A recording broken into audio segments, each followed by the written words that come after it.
What's up, everybody? I'm Amber. This is Amber's Logic. Got a new video for you today. Got some Packers news to report here. As you see on the screen right here, we re-signed Kevin King. 1 year, $6 million contract. Before we get into it, I just got a little plug first. If you guys are looking to grow your YouTube channel, please click the link in my description to TubeBuddy. It definitely gives you a lot of features and better understanding of your YouTube channel and things you need to do to grow that channel. If you want to help your boy out, click the affiliate link, get involved. Now back to business.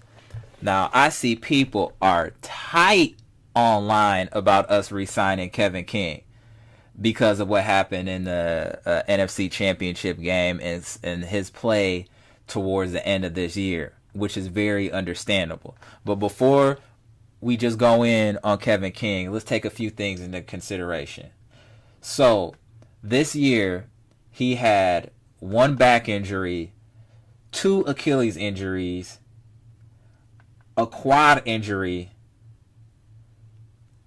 multiple times. I think 2 to 3 times he had quad injuries. So I want to take his performance this year with a grain of salt, since he was dealing with injuries, which has kind of been his problem his whole career, is he has potential, but he's often injured. So I think that affects how he's grown as a player. So I just kind of want that to be taken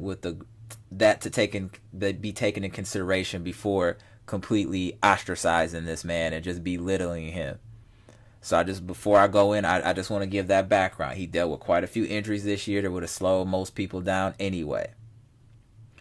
He's been in the system for a few years. He's still young, and I don't think he's reached his ceiling. I do think he does have upside if he can stay on the field. Now, let's get into a little bit of the numbers for Kevin King here that are a little bit worrisome. Is that Kevin King is allowing 67% of the passes thrown his way to be caught. That definitely is an issue. And that's just as far as this year. 67% of the passes thrown his way are being caught. That's a problem. The passer rating for individuals passing on his side is 111.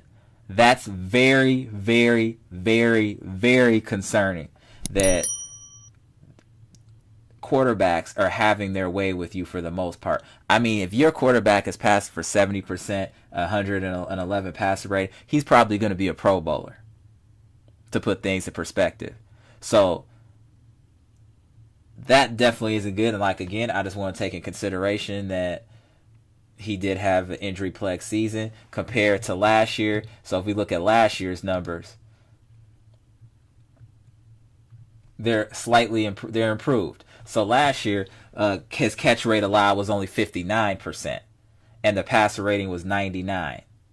So let's just say that this year was an anomaly for Kevin King. I'm trying to be positive here that he was dealing with injuries, so it slowed him down. He wasn't as efficient as he usually is. Because clearly 2019 he played much better.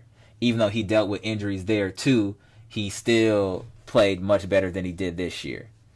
And also I would like to say last year he had 4 interceptions to this year's 2. Again, we'll say injuries. Now what Packer fans need to take in consideration, and I'm not going to go on too long, is we don't have any money, ladies and gentlemen. We're restructuring, we're scrambling like 2 eggs on Sunday morning to try to make cap space so we can get under the cap. I know people don't like Kevin King. I understand why. But it's sometimes better to deal with the evil you know than the evil you don't know, especially at an economical rate. We only are paying him for 1 year, $6 million. You guys got to take that in consideration. So if he's trash next year, we get rid of him and then it's done. So this is his year to put up or shut up. He's either going to perform and get rewarded, or he doesn't and we cut it. This also gives us a little leeway in the draft to address different issues, besides not wasting a draft pick on a cornerback, but addressing other needs to the team, because if we draft a cornerback, it's going to be kind of the same thing again, unless they're a stud, that there's going to go the learning curve again, so they're going to be getting burnt and things of that nature. So it's better to deal with Kevin King, that's been in the system, does have some upside, and it's an economical contract. It's 1 year, $6 million. So calm down, people. Calm down. There were other things that happened in that game that also resulted in us losing fumbles. There's a lot of blame to go around. Let's just be real. Aaron Rodgers didn't play the best. Kevin King is not going to be the scapegoat, though he is one of the contributing factors. He shouldn't be the scapegoat. So Packer fans, let's just take a deep breath. Let's understand the predicament we're in. We're in a financial pinch. We're trying to keep most of our core together since we can't really acquire true free agents at this point. What the Packers are trying to do is just keep their core together, and then hopefully they can grow and get to the next level since they're all sticking together. That's the plan. This is my optimistic report of the Kevin King contract. I'm not going to throw him under the bus, because I see all the other YouTube people that's throwing him under the bus and taking number twos on Kevin King and things like that. But ask those people, what we cut Kevin King, who are we going to sign? Do you see how much some of these cornerbacks are getting signed for? We can't afford that. 4 years, $33 million, 60 years. Like, we can't afford that. We're almost in a position where we have to pay him. And $6 million isn't bad compared to see what some of these free agents are getting on the market. So let's be calm, Packer Nation. I know we've been dealing with a lot, and let's just hope that keeping the core together, they will grow, and hopefully some draft picks or people that are developing now will be able to step up to get us over the hump. So let's exercise a little patience with Kevin King. Let's wish him a healthy 2021 and a Packer championship.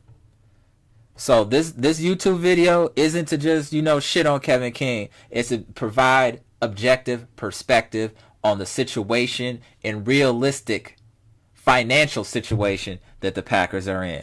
So let's be calm. Let's just see how things map out. And comment, subscribe. Let's talk about it in the chat. And we'll go from there.